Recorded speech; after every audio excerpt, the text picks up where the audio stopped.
résonne, que ton nom résonne en ce lieu, que ton nom résonne en ce lieu, que ton nom résonne en ce lieu, et Jésus, que ton nom résonne en ce lieu, que ton nom résonne, que ton nom résonne en ce lieu, que ton nom résonne en ce lieu.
C'était pas trop fort franchement, mais j'attendais un peu plus.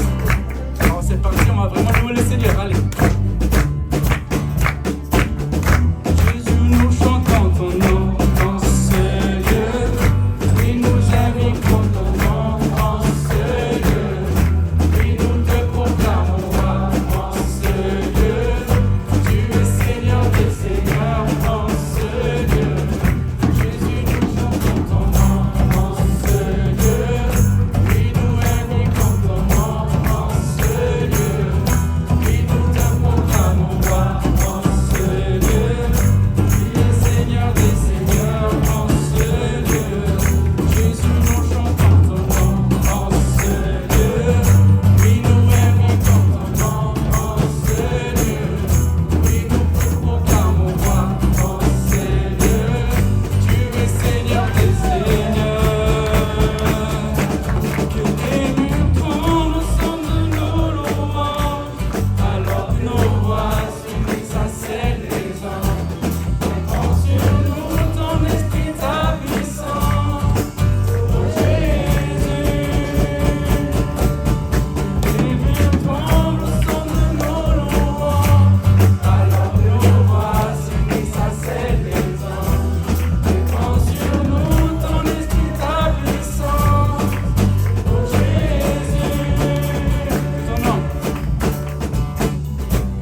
parfaitement le son de nos louanges, alors que nos voix s'unissent à celles des anges.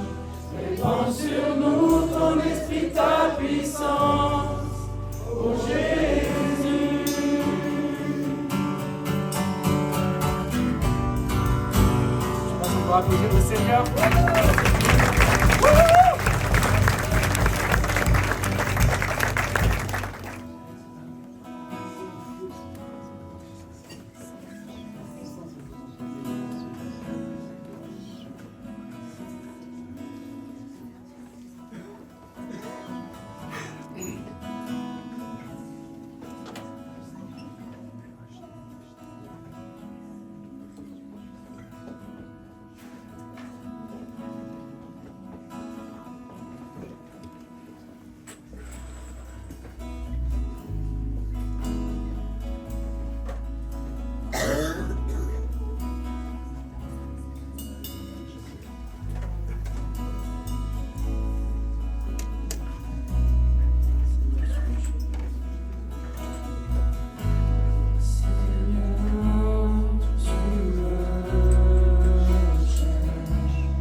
Tu as gagné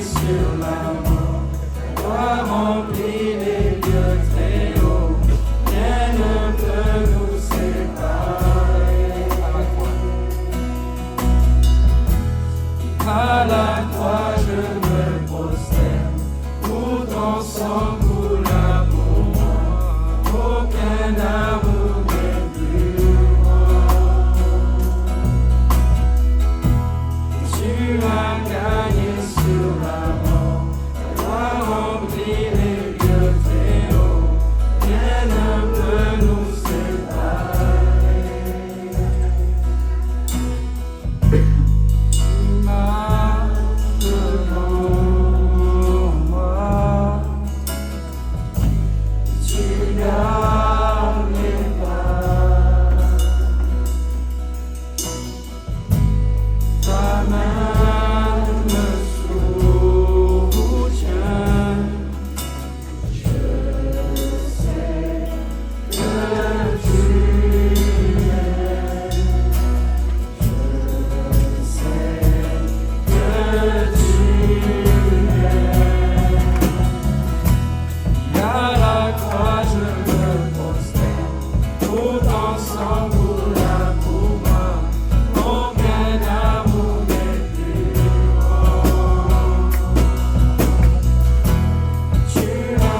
traces un chemin, car tu as tout accompli.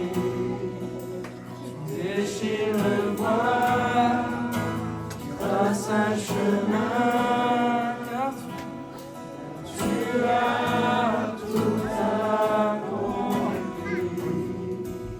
Tu déchires le voile, tu traces un chemin, car tu as tout accompli.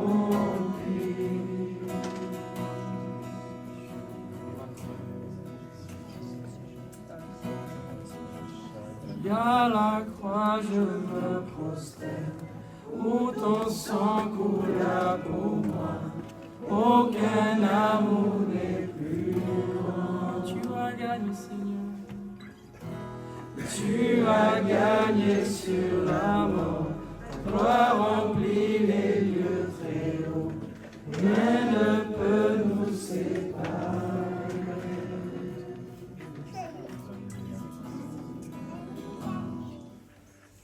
Ton souci, si vraiment pardonné. Oui, plus blanc que la neige. Tu fais battre en retraite mes péchés et non. Par cette alliance, tu me restaures. Donc je me lève pour t'adorer. Ma vie est parée par ta bonté. C'est ton saint nom qui m'a franchi. Grâce à toi, Jésus, mon cœur ferme mon cœur dans ta présence. Oh, ton salut. Attire-moi près de toi, sanctifie-moi. Ton esprit fait tout chaud mon rêve. Car je me lève pour t'adorer. Ma vie est parée par ta bonté. C'est ton saint nom qui m'a franchi. Grâce à toi, Jésus, mon cœur ton sang si précieux m'a pardonné. Oh oui, plus blanc que la neige. Tu fais battre en retraite mon péché, mon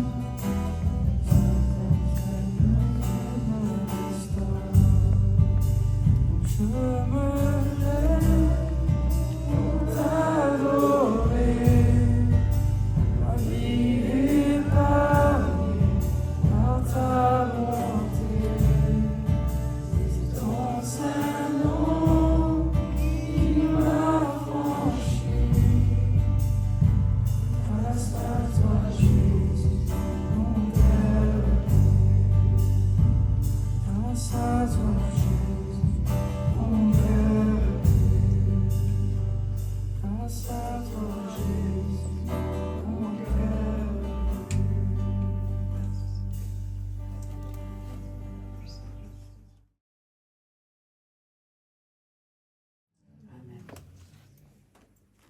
Amen.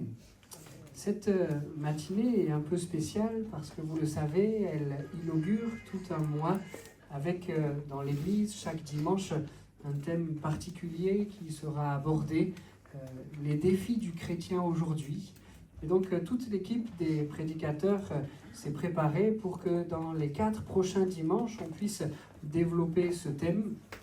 Je vous dirai dans un instant ce que nous allons développer dans ce thème pour ce matin, mais peut-être commencer en faisant un tour d'horizon pour réaliser ensemble ce qu'on va partager sur l'ensemble du mois. Il y aura une prédication qui portera pour terme là, conservateur ou modernisme. Est-ce que le chrétien peut se poser les questions du modernisme? On pourrait le dire autrement, est-ce que le sage a le droit de le faire? Est-ce que pas ça? Et ces questions, souvent, elles nous sont posées pour des domaines bien spécifiques, et donc on verra ce que la Bible dit par rapport à cette grande question, et c'est Rémi qui partagera ce thème. On aura pour un autre dimanche, je ne les donne pas dans l'ordre, mais on aura pour un autre dimanche une seconde prédication, ce sera la troisième avec celle de ce matin, qui sera apportée par Philippe avec cet autre thème, est-ce que je suis un influenceur ou est-ce que je suis sous influence? Là aussi, on verra de belles choses. Qu'est-ce qui m'influence? Qu'est-ce qui fait que mon bras se mobilise, que ma bouche s'active? Influenceur ou sous influence? Influenceur ou influencé? Romain nous parlera d'un autre thème. On voit en bien des circonstances que la Bible attend de nous à ce qu'on soit des investisseurs. Notre société nous pousse à tout un tas d'investissements financiers, mais pas uniquement. À quoi est-ce que le chrétien doit relever comme défi aujourd'hui dans son investissement familial, personnel, d'église, etc. Et donc aujourd'hui, on va, et ça va s'afficher derrière moi, aujourd'hui on va méditer sur cette grande question de la tristesse ou bien de la paix, de l'angoisse, des difficultés ou bien de la paix. Et on va, pour commencer, lire un texte dans l'évangile de Marc au chapitre 4 et au verset 37. Je vous laisse chercher avec moi l'évangile de Marc au chapitre 37. Je vais mettre le titre de la prédication.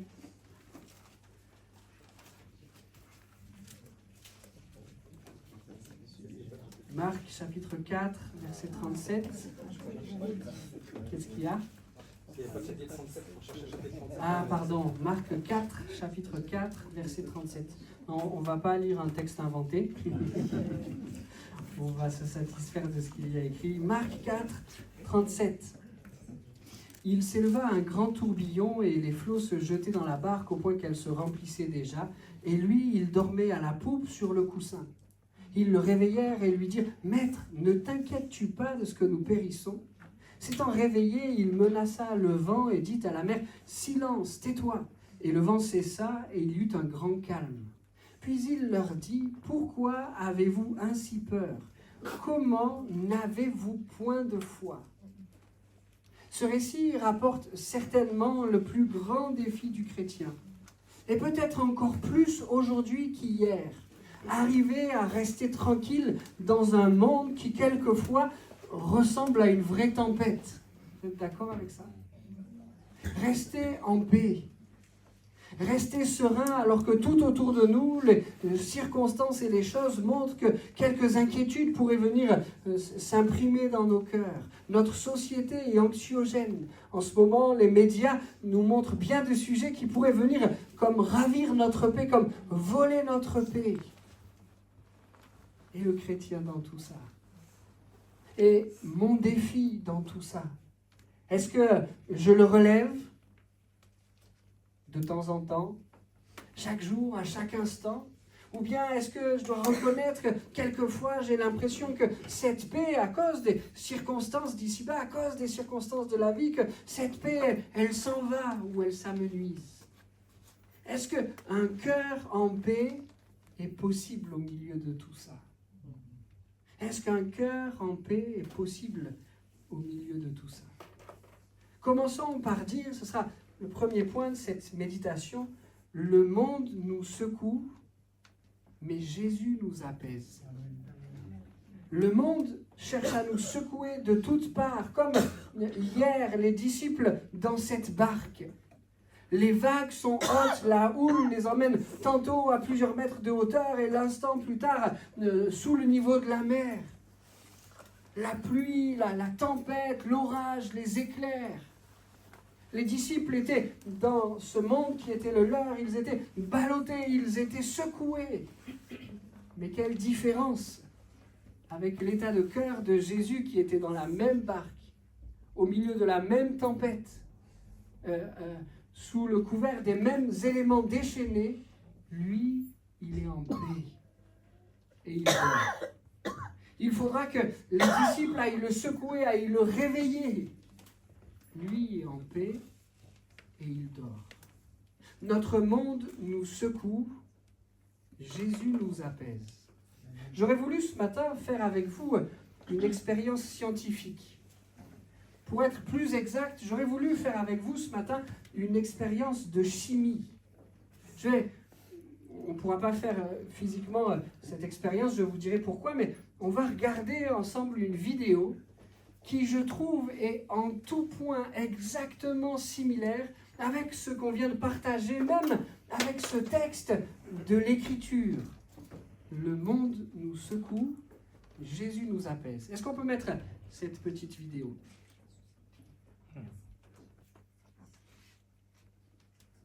Ah, mais en fait, j'ai pas la même chose derrière, c'est pour ça que j'ai dit. Ah, ok.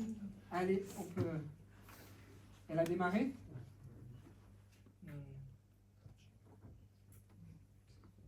Est-ce que vous voyez ce qui se passe ?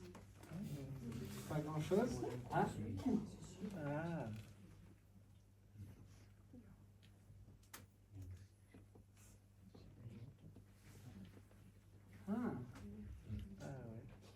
Étonnant, n'est-ce pas ? Est-ce que ça va le refaire encore une fois ? J'aurais voulu faire cette expérience. J'avais la soude, j'avais le glucose, mais il me manquait le bleu de méthylène. Impossible de le faire. Mais je trouve que cette expérience chimique, elle correspond exactement à ce que les disciples ont vécu dans la barque, mais elle correspond aussi exactement au défi du chrétien aujourd'hui. Notre monde nous secoue. Et à chaque fois que notre monde nous secoue, on est bleu. Pas des schtroumpfs, hein, mais on se teinte, on se colore. Peut-être on s'abîme. Et le monde nous secoue, il cherche à nous voler notre paix, il cherche à ravir ce que le Seigneur met en nous. Et quand on est secoué comme ça, quand tout en nous est de ce bleu de méthylène, quand on a l'impression qu'il n'y a pas de secours, eh bien, on a l'impression qu'il nous faut faire et faire encore pour essayer de retrouver un point d'équilibre. Mais ici, Jésus montre à ses disciples, pose-toi. Moi, je dors au milieu de la tempête. Moi, je dors au milieu de la barque. Pose-toi. Et alors, en quelques instants, voilà que les circonstances font qu'on revient à l'équilibre. Le bleu s'échappe par toutes les pores de notre peau et on redevient dans la position d'équilibre. Secoué à nouveau, et les choses vont être comme ballottées en nous. Mais Jésus, hier, a appris à ses disciples, et je crois qu'il nous apprend encore aujourd'hui à rester tranquille. Seigneur, je veux me tenir devant toi. Et au milieu de la tempête, je veux que tu m'apprennes à venir me blottir contre toi. Le monde cherche à me secouer et à me dire que je ne vais pas m'en sortir, que la difficulté est là, que la tristesse inonde toutes les pores de ma peau et que je suis teinté par ce bleu. Et notre monde me secoue pour me dire ça. Et il y a une certaine réalité en ces choses. Mais si je me blottis en toi, si je me cache en qui tu es, alors j'ai la possibilité d'être apaisé. Le monde nous secoue, Jésus nous apaise, pardon. Il nous appelle aussi. Le monde nous secoue, Jésus nous apaise. J'ai regardé quelle définition le dictionnaire donnait à ce mot apaiser. Et cette simple définition m'a fait du bien. Amener progressivement à l'état de paix. Amener progressivement à l'état de paix. Notre Sauveur Jésus-Christ sait faire cela. Et peut-être même si dans ta situation aujourd'hui, ton cœur semble d'un bleu, je sais que je dis une bêtise là, mais d'un bleu écarlate. Même si tu as l'impression que rien ne pourra venir épancher ta tristesse, ta douleur, ton angoisse, que rien ne va pouvoir venir apaiser ton cœur, mais Jésus-Christ est celui qui sait amener progressivement à l'état de paix. Notre monde nous secoue, Jésus nous apaise. J'ai trouvé ce texte dans le livre de Job que j'ai trouvé intéressant à citer maintenant. Job dit dans sa souffrance, vous connaissez les difficultés qu'il a connues progressivement, les unes à la suite des autres. Là, tous ses enfants lui sont enlevés en un instant, sa richesse disparaît. Il y a comme des expériences successives qui font qu'il ne lui reste plus que ses yeux et que sa tristesse est immense. Et devant ce constat-là, Job dira, Job 16, 12, « J'étais tranquille et il m'a secoué. » J'étais tranquille et il m'a secoué. L'analyse de Job, elle est presque bonne. Il se trompe juste sur l'origine des secousses qu'il vient de vivre. Oui, il était tranquille. Oui, il a été secoué. Il lève le poing contre Dieu, même s'il ne renie pas son nom et même s'il accepte de ne pas tout comprendre, mais il est là devant Dieu avec ses tristesses, avec ses larmes, avec sa souffrance, et il dit, mais j'étais tranquille, il m'a secoué. Job va apprendre que ce n'était pas son Seigneur qui l'a secoué, mais le monde. Et celui qui règne sur le monde, celui qui est l'ennemi de nos âmes. Il l'a secoué, il l'a secoué. Son cœur était bleu, bleu de souffrance, bleu de douleur. Mais Job va apprendre, tout à la fin du livre qui lui est consacré, Job va apprendre que s'il reste tranquille, près de son Seigneur, il est capable, il est celui qui sait si bien amener progressivement à l'état de paix. Et quand Job se posera ainsi devant son Seigneur, quand il le verra si grand et si puissant, alors la paix va revenir dans son cœur. Notre monde nous secoue, mais Jésus-Christ nous apaise. Amen. Vous savez, pour ce récit avec les disciples, on a parlé tout à l'heure des vagues, du vent, de la houle, des éclairs, on aurait presque pu parler de tourbillons, etc. C'est des moments de tempête tellement difficiles. Je me rappelle, ma grand-mère, je n'ai jamais vécu de tempête comme ça, et encore moins en étant sur un bateau, mais je me rappelle que ma grand-mère, quand elle était jeune femme, elle rentrait juste dans sa vie d'adulte, et elle a eu l'occasion, je ne sais même pas comment les circonstances se sont ouvertes pour qu'elle puisse vivre ça, parce qu'à l'époque, ça n'était vraiment pas commun, mais elle a eu l'occasion d'aller en Angleterre, et elle y allait, bien sûr, par la voie marine. Et c'était un voyage, encore plus à l'époque, assez extraordinaire. Ce n'étaient pas toutes les jeunes femmes de son âge qui avaient l'occasion de faire ça. Et je me rappelle que souvent, ma grand-mère parlait de ce voyage, pas tant pour parler du dépaysement qu'en procurait la vie anglaise et sa conduite à gauche, mais chaque fois qu'elle en parlait, c'était quasiment uniquement pour nous rappeler cette traversée de la Manche catastrophique, où elle a fait une expérience assez similaire avec celle des disciples. Elle a dit, mais on n'arrivera pas à bon port. Et comme les disciples hier, ma grand-mère s'est dit, ma vie va s'arrêter dans la Manche, ma vie va s'arrêter ici. Et puis finalement la tempête s'est apaisée avec moins d'éléments glorieux que ceux que les disciples ont vécu dans le texte que nous avons lu, et elle est arrivée à un bon port. Mais ce qui m'a toujours retenu dans son expérience, c'était qu'elle a retenu davantage cette tempête que la bénédiction qu'elle avait de découvrir et de connaître un pays différent. Ici, dans notre texte, Jésus veut apprendre à ses disciples que la paix est possible. Il dort au milieu de la tempête.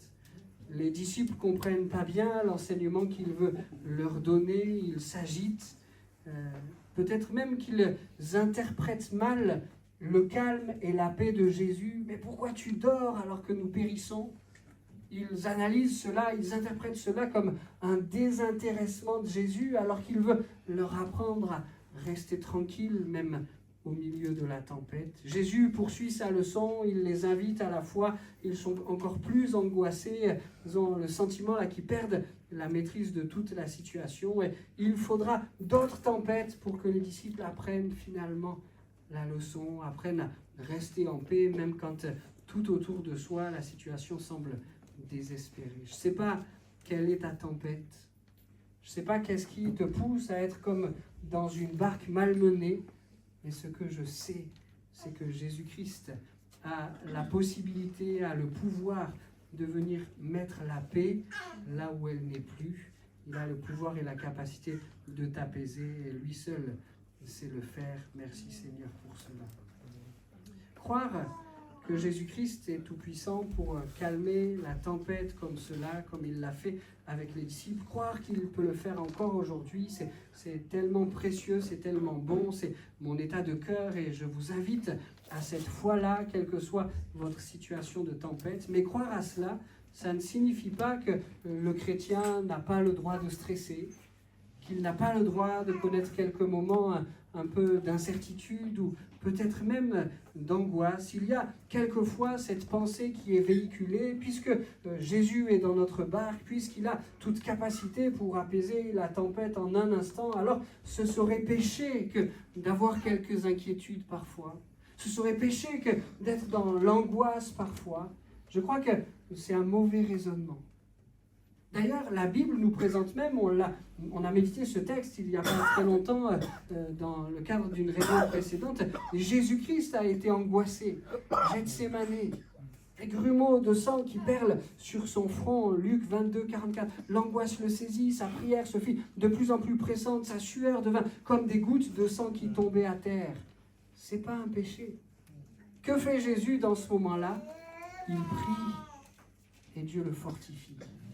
Il prie et Dieu transforme ce sentiment dans quelque chose de fort. Jésus-Christ va se lever et va aller jusqu'au bout de la croix. Il va mourir et ressusciter.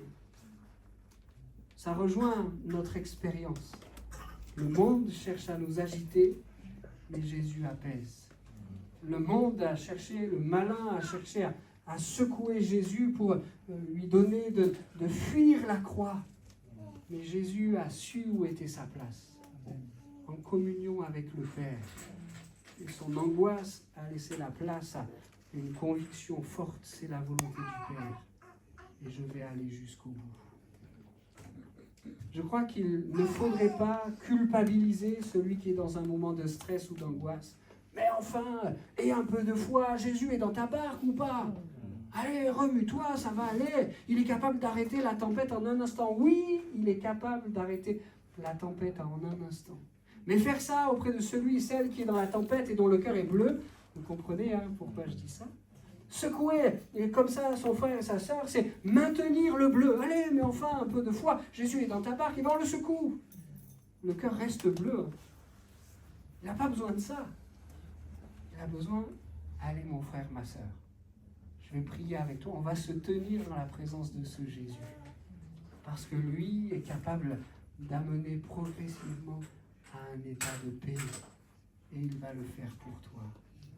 Ne secouons pas le chrétien qui connaîtrait des temps difficiles. Ce n'est pas parce qu'il a péché ou pas forcément parce qu'il a péché. Ce n'est pas une faute que d'être serré comme dans un étau, dans une angoisse qui nous saisit, mais on veut la remettre à notre Seigneur. On veut la remettre à notre Dieu. Ça nous emmène à une deuxième question. Est-ce que Dieu va arrêter notre tempête? Est-ce que Dieu va arrêter notre tempête? Certains utilisent encore cet argument pour dire Jésus est dans la barque, il va arrêter la tempête. Ça ne peut pas être autrement, ça va se faire. Je crois de tout mon cœur que Dieu peut arrêter la tempête et je l'ai vécu personnellement dans bien des circonstances, dans bien des situations. Dieu se lève dans la barque en un instant, la tempête s'arrête et je crois de tout mon cœur pour ça et j'invite chacun à placer notre foi dans un Dieu qui est capable d'arrêter la tempête en un instant, miraculeusement. Mais je ne sais pas si c'est ce que Dieu va vouloir faire. Parce que dans ce texte, c'est ce que Dieu fait. Mais on pourrait prendre plusieurs récits de tempête et on voit que Dieu agit différemment. Une autre fois avec les mêmes disciples, une tempête extraordinaire. Cette fois, Dieu n'arrête pas la tempête en un instant, ou tout du moins, il la laisse encore suffisamment de temps pour que Jésus marche sur l'eau jusqu'à eux. Que Pierre soit invité à sortir de la barque pour rejoindre Jésus, marcher sur l'eau lui aussi, et puis, dans un second temps, le Seigneur arrête la tempête. Imaginez quelques instants que Pierre, cette deuxième fois, là, quand Jésus le rejoint en marchant sur l'eau, imaginez quelques instants qu'au lieu de regarder au large et au lieu de sortir de la barque pour aller marcher sur l'eau avec Jésus, Pierre soit au milieu de sa barque en priant « Seigneur Jésus, tu as déjà arrêté la tempête une fois en te levant dans la barque, en imposant aux vagues, au tonnerre, au vent de s'arrêter. Eh bien, tu vas le faire, ça va se passer comme ça et moi je crois cela. » Il serait passé à côté de ce vers quoi Dieu voulait le conduire. Il fallait qu'il sorte de la barque. Si on prend dans la parole de Dieu une autre circonstance de tempête, c'est Paul. Imaginez que Paul soit tenu en disant « Seigneur Jésus, je te sais capable d'arrêter la tempête. » Et nous le savons tous, notre foi est en un Dieu capable d'arrêter la tempête. Mais imaginez quelques instants que Paul soit là en priant uniquement « Seigneur Jésus, tu arrêtes le vent, tu arrêtes la mer. » Il serait passé à côté de ce que Dieu voulait pour lui à ce moment-là. Parce que vous savez comment finit l'histoire. Par la grâce de Dieu, il n'y a aucune perte humaine. Mais le bateau est complètement détruit, délabré. Et voilà qu'ils ont la possibilité d'échouer, entre guillemets, sur une plage. Ils sont tous en vie parce que Dieu l'a permis. Réalisons le récit d'une autre tempête. On est dans l'Ancien Testament. Jonas. Pour que la tempête s'apaise, il fallait que Jonas soit jeté par-dessus bord. Et que le Seigneur suscite un grand poisson pour venir le sauver et lui donner à lui aussi d'échouer vivant sur une plage. Que notre foi soit placée en un Dieu qui peut tout. Mais nous ne savons pas comment il va faire. Nous ne savons pas dans quelles circonstances il va nous permettre soit d'arrêter la tempête et gloire à son nom, soit de nous donner la force de la traverser et de la même manière gloire à son nom, soit qu'il va permettre qu'on puisse échouer à un endroit ou à un autre, vivant et avec une expérience tellement bénissante. Dieu m'a parlé, oui, le bateau est complètement échoué, mais il nous a tous mis à l'abri et on va maintenant être des témoins efficaces de Jésus-Christ sur cette île de Malte. Je ne sais pas comment Dieu va faire. Et ne soyons pas de ceux qui secouent les chrétiens quand ils sont dans une situation de tempête en disant « Il n'y a qu'une issue possible, sinon c'est que tu manques de foi. Jésus va arrêter ta tempête. » Oui, il peut le faire.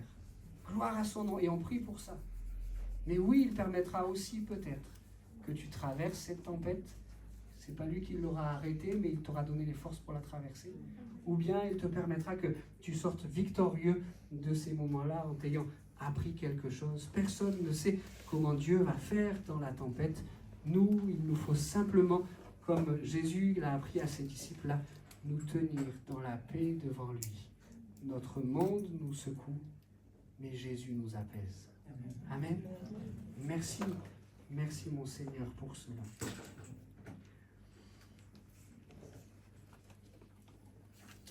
On peut aller un peu plus loin et dire que Jésus-Christ communique une paix surnaturelle. Dans l'évangile de Jean, au chapitre 14 et au verset 27, Jésus enseigne à ses disciples ce qui va se passer et il dit « Je pars, mais je vous laisse la paix. C'est ma paix que je vous donne. Je ne vous la donne pas comme le monde la donne. C'est pourquoi ne soyez pas troublés et n'ayez aucune crainte en votre cœur. » Notre Seigneur est celui qui communique une paix surnaturelle. Et cette paix-là, nous voulons la réclamer à Dieu. Nous voulons la vivre. Nous voulons l'expérimenter à chaque instant. Seigneur, cette paix qui n'est pas superficielle. Je suis en paix, tout va bien, ça va aller, je vais m'en sortir, je vais y arriver. Pas une paix superficielle, mais une paix profonde qui ne s'explique pas. Une paix qui, au milieu de la tempête, nous fait dire « Le Seigneur est aux commandes. Moi, je peux dormir, la tête reposée sur un coussin. » Pas une paix qui nous fait ignorer la situation et les circonstances qui sont les nôtres. Les chrétiens ne sont pas des têtes brûlées qui n'ont aucune conscience de ce qu'ils sont en train de traverser. Mais c'est des personnes qui, dans leur contact, dans leur communion, dans leur foi avec Dieu, reçoivent une paix surnaturelle qu'on ne peut expliquer, qui vient d'en haut, qui est céleste, qui vient de Dieu et qui est tellement bonne. Le défi du chrétien, c'est de nourrir cette paix. Ça sera l'intervention du troisième point de ce message. Le défi du chrétien, c'est de nourrir cette paix surnaturelle.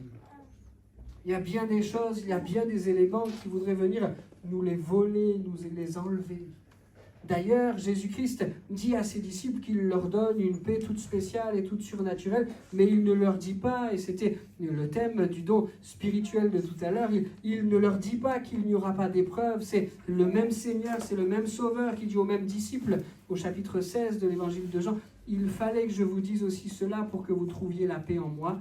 Dans le monde, vous aurez à souffrir bien des afflictions, mais courage, moi j'ai vaincu le monde. » Jésus-Christ communique une paix surnaturelle. C'est à nous de savoir l'entretenir, de savoir la vivre. Merci Seigneur pour cette paix surnaturelle. Ça ne signifie pas qu'il n'y aura pas des moments de tension, des moments de difficulté, mais au-dessus de tout ça, tu es celui qui nous donne la paix. C'est pour que vous trouviez la paix en moi. Merci Jésus pour ça. La paix de Jésus, elle est surnaturelle. C'est celle qui a fait marcher les 3 amis de Daniel dans la fournaise. On est dans une autre circonstance que la tempête des disciples. Ils sont injustement, on ne rentre pas dans tout le détail de ce texte, mais ils sont injustement jetés, vivants et liés dans une fournaise, un feu. C'est la paix surnaturelle de Dieu qui les a fait d'accepter cette sentence injuste, mais c'est aussi cette paix surnaturelle qui les fait marcher dans le feu, vivant, accompagné d'un ange. Jésus est celui qui donne une paix surnaturelle. Vous connaissez le texte, ils sortiront vivants, même l'odeur du feu ne sera pas attachée à leurs vêtements seront intacts. La seule chose qui aura brûlé dans ce feu, c'est leur lien. Merci Seigneur pour cela. Tu es celui qui donne une paix surnaturelle. Cette paix surnaturelle, c'est celle qui fait s'endormir Pierre en prison. Il peut craindre à juste titre les conclusions du jugement qui sera prononcé le lendemain. Les chefs religieux cherchent à faire mourir tous ceux qui confessent le nom de Jésus. Pierre est identifié comme un de ceux-là. Demain, le tribunal qui hier a condamné à mort Étienne et d'autres vont statuer sur sa situation. Pierre est dans sa prison avec une paix surnaturelle qu'on n'explique pas. Il dort. Cette paix surnaturelle que Jésus donne, c'est cette paix qui fait espérer Daniel dans la fosse avec les lions. Là aussi, il est injustement condamné. Même le roi s'est fait avoir avec des satrapes qui voulaient la vie de Daniel, des ministres qui voulaient la vie de Daniel. Et même le roi n'arrive pas à prendre sa défense. Il est obligé de le jeter dans une fosse avec des lions affamés. La paix surnaturelle que Jésus donne à Daniel, non simplement de rester en paix, mais aussi de rester vivant. Le lendemain matin, le roi court. Daniel, Daniel, est-ce que ton Dieu a su te sortir de la griffe des lions? Daniel est intact. Jésus-Christ communique une paix surnaturelle. C'est cette paix-là qui a fait tourner la fronde de David face à Goliath. C'est cette paix-là qui a fait voir à Élisée des chars de feu en plus des chars en grand nombre que l'ennemi avait placés tout autour de la ville. Et on pourrait multiplier comme ça les exemples. Mais plutôt que multiplier encore les exemples, je terminerai ce point avec ce verset tiré du livre des Psaumes. Du haut des cieux, tu as proclamé ta sentence. La terre effrayée s'est tenue tranquille. La terre effrayée s'est tenue tranquille. Bien-aimés, soyons convaincus que celui qui a la puissance même d'apaiser la terre dans tous ses soubresauts, dans toutes ses agitations, dans toutes ses secousses, celui qui a la capacité, qui a la puissance d'apaiser même la terre, ne sera-t-il pas apaiser ton cœur? Je le crois. Approchons-nous de lui avec tout ce qui nous secoue, avec tout ce qui nous fait pleurer, avec tout ce qui nous angoisse, avec tout ce qui est les difficultés. Approchons-nous de lui en disant Jésus, je m'attends à ta paix toute surnaturelle.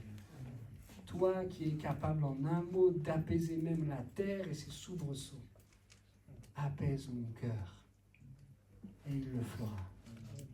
Amen. Et puis je voudrais terminer ce message en disant que cette paix surnaturelle, Dieu la donne, mais il est de notre responsabilité de savoir l'entretenir.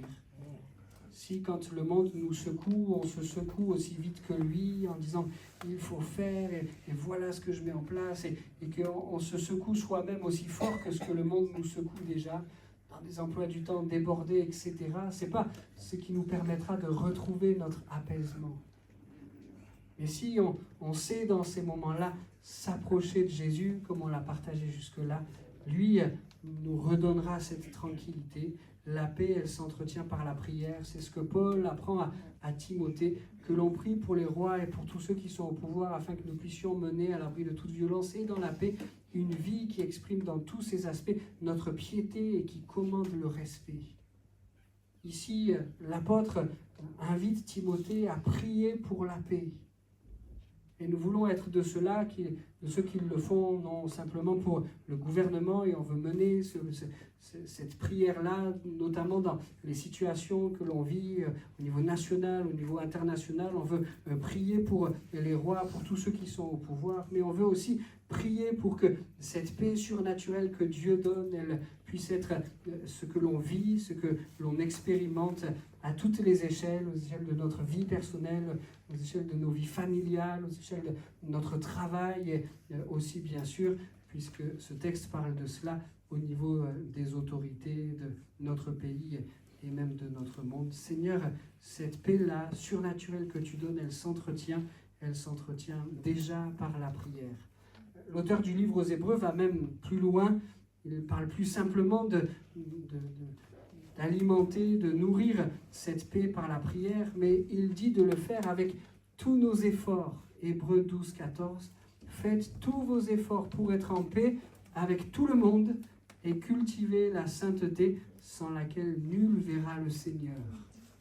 Cette paix surnaturelle que Dieu donne, elle s'entretient aussi dans les efforts qu'on fera pour que personne ne vienne nous la voler.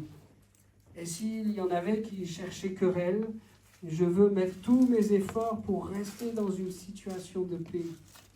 Seigneur, je ne laisserai personne te voler ma paix. Faites tous vos efforts pour être en paix avec tout le monde et cultiver la sainteté sans laquelle nul verra le Seigneur. Il y a un autre moyen de cultiver cette paix, et c'est Jacques qui nous le révèle au chapitre 3, au verset 18. Ceux qui travaillaient à la paix sèment dans la paix une semence qui produira du fruit conforme à ce qui est juste. Multiplier la paix, c'est semer la paix. Jésus donne une paix surnaturelle et extraordinaire, mais il est de notre responsabilité de semer cette paix autour de nous.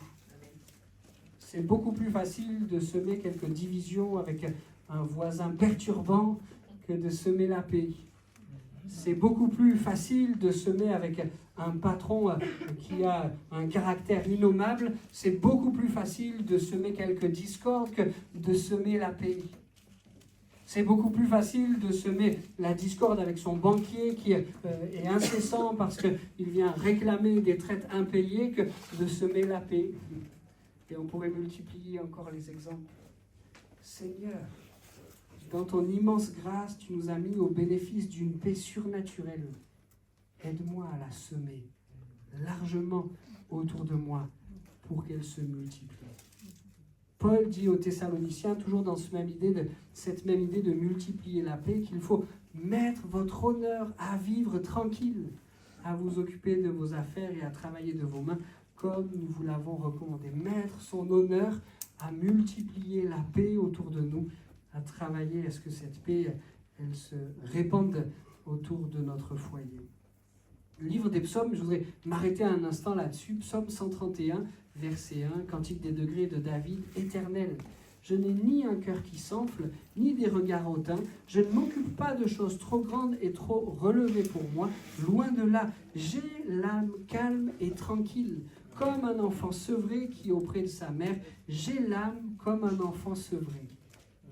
Je trouvais ce texte beau, mais j'ai trouvé aussi ce texte questionnant.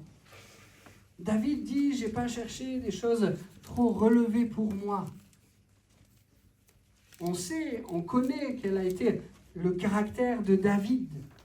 C'est un homme qui a montré en bien des circonstances et en bien des aspects de l'ambition pour le Seigneur. De l'ambition pour faire taire Goliath, de l'ambition en devenant roi après Saül, dans des circonstances si spéciales, si particulières, de l'ambition pour faire reculer les frontières que les Philistins voulaient grignoter sur le pays de la promesse. Ça a été un homme d'ambition, et ici il dit, je n'ai pas regardé quelque chose de trop élevé pour moi. David sait faire la différence entre l'ambition pour Dieu et l'orgueil. Je veux encore ça et m'attacher encore à ça. Et David dit, cet orgueil-là, il ne l'a pas connu. Il n'a pas cherché des choses trop élevées pour lui. Il a simplement été serviteur entre les mains du Seigneur, faisant ce que le Seigneur lui demandait de faire. Comment faire la différence entre ambition et orgueil? Je crois que c'est quand Christ gouverne nos décisions et non quand c'est notre chair qui veut le faire, qui cherche à le faire. Que la paix instaurée par Christ gouverne vos décisions, car c'est à cette paix que Dieu vous a appelé pour former un seul corps. Soyez reconnaissants. Et puis enfin, je termine avec ça. La paix est possible même au milieu des plus grandes afflictions. On l'a dit tout au long de ce message, mais pour conclure, je le signale avec un verset qui le résume si bien. Paul aux Philippiens dit « Alors, la paix de Dieu, qui surpasse tout ce qu'on peut concevoir, gardera votre cœur et vos pensées sous la protection de Jésus-Christ. Amen. » Alors, la paix de Dieu, qui surpasse tout ce qu'on peut concevoir, gardera votre cœur et vos pensées sous la protection de Jésus-Christ. Amen.